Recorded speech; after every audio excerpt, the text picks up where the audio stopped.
अस्सलाम वालेकुम and welcome to my channel AHA assistants. बहुत इंपॉर्टेंट टॉपिक पे आज हम बात करेंगे जो कि स्टूडेंट्स हद से ज्यादा कंफ्यूज होते हैं और परेशान होते हैं।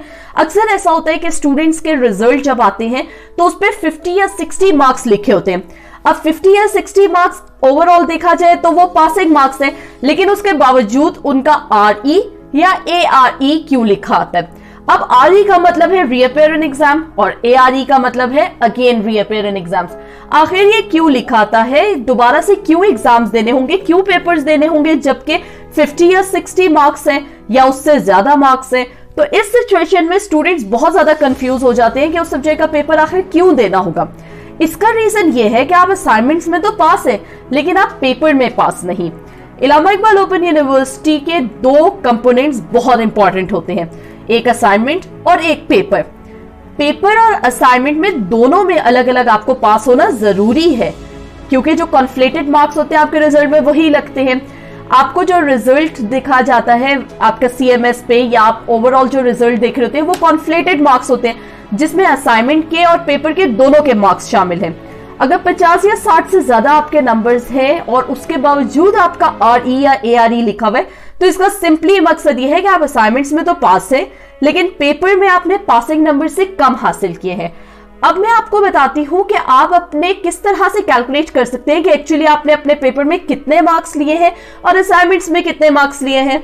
इस फॉर्मूले के जरिए मैं आपको समझा देती हूं कि 64 नंबर हासिल करने वाला भी फेल हो सकता है। तो मैं सबसे पहले आपको फॉर्मूला समझा देती हूँ और फिर मैं आपको समझा दूंगी कि आपने किस तरीके से अपने रिजल्ट में से मालूम करना है कि आपके असाइनमेंट में कितने मार्क्स हैं और आपके पेपर में कितने मार्क्स हैं, ताकि उसकी बेसिस पे अगर आप चाहें और आपको लगता है कि आपका पेपर बेहतर हुआ था तो आप रीचेकिंग के लिए भी अप्लाई कर सकते हैं। सो डियर स्टूडेंट्स, अब पेपर और जो असाइनमेंट है उसमें अलग अलग आपका पास होना जरूरी है। BA BCom एसोसिएट डिग्री और बिजनेस और कॉमर्स दोनों में उसके जो पासिंग मार्क्स है असाइनमेंट्स के वो आपके 50% नंबर्स चाहिए आपको। असाइनमेंट्स के 30% नंबर कॉन्फ्लेटेड मार्क्स में एड अप होंगे और आपका फाइनल रिजल्ट बनेगा। इसी तरह से जो पेपर है उसमें आपको कम से कम उसमें भी 50% मार्क्स चाहिए, यानी कि 100 में से आपको 50 नंबर लाजमी आने चाहिए और उन मार्क्स के 70% मार्क्स आपके फाइनल रिजल्ट में कैलकुलेट होंगे। असाइनमेंट्स के 30% और पेपर के 70% मिला के आपके कंप्लीट 100% मार्क्स ऑब्टेन्ड मार्क्स होते हैं। अब एग्जाम्पल के तौर पे हम यहाँ पर मान लेते हैं कि जो हमारे कोई भी एक सब्जेक्ट है और उसमें 64 नंबर्स हासिल किए हैं, उसके बावजूद रीअपेयर आ जाता है। अब इस सिचुएशन में उसको किस तरह से आपने समझना है, तो हम क्या पेपर में पास थे या नहीं थे ये कैसे आपको पता लगेगा। आप असाइनमेंट के मार्क्स की कैलकुलेशन करेंगे और पेपर के मार्क्स की कैलकुलेशन करेंगे कि आपके असाइनमेंट में कितने मार्क्स थे और पेपर में कितने मार्क्स हैं और फिर पेपर में क्यों नहीं पास हो सके। सबसे पहले आपने असाइनमेंट मार्क्स की कैलकुलेशन करनी है ताकि आपको पता लग सके कि आपकी फाइनल रिजल्ट में कितने मार्क्स शामिल किए गए हैं। यूनिवर्सिटी के वेबसाइट पे असाइनमेंट मार्क्स अलग से मिल जाते हैं आपको डिटेल, वहां पर मैंने ऑलरेडी वीडियो भी आपके साथ शेयर की थी कि आपके हर सब्जेक्ट में कितने असाइनमेंट में मार्क्स आए हैं। फॉर एग्जाम्पल आपका 3 क्रेडिट आवर्स है और आपके 64 टोटल नंबर्स आए हैं, ठीक है। अब सबसे पहले असाइनमेंट मार्क्स को आप कैलकुलेट कर लेते हैं। लेट्स सपोज कि आपकी जो दो असाइनमेंट्स हैं और दोनों असाइनमेंट्स में आपने 100 हासिल किए, यानी टोटल 200 मार्क्स हो गए। अब इसको हम डिवाइड करेंगे 200 से और मल्टीप्लाई करेंगे 30 से, तो आपका जो आंसर 30 आ रहा है वो इट मीन्स कि आपकी असाइनमेंट के 30 मार्क्स कैलकुलेट किए जाएंगे आपके पेपर के लिए। BA BCom associate degree programme में 6 क्रेडिट आवर्स का सब्जेक्ट होता है तो उसका फॉर्मूला थोड़ा सा चेंज हो जाएगा।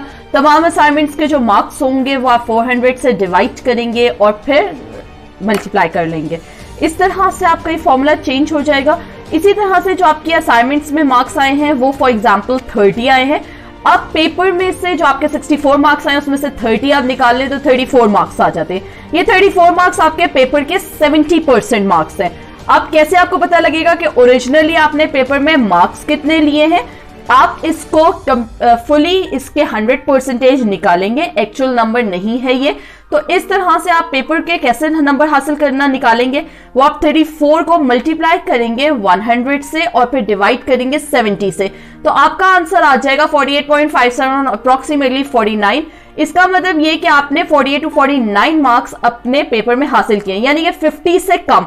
अब आपका बहुत माइनर सा डिफरेंस है आपके टोटल मार्क्स में और जो आपका पासिंग मार्क्स है।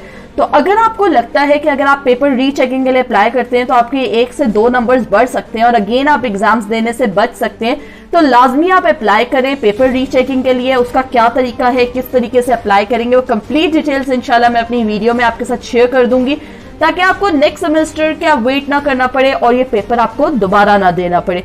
होप सो आज की तमाम इंफॉर्मेशन आपको बिल्कुल क्लियर होगी और किसी किस्म का कोई डाउट नहीं होगा इस हवाले से। स्टिल अगर कोई कंफ्यूजन है उसके लिए आप मुझे कमेंट कर सकते हैं। Till then stay tuned to my channel. Thank you for watching. अल्लाह हाफिज।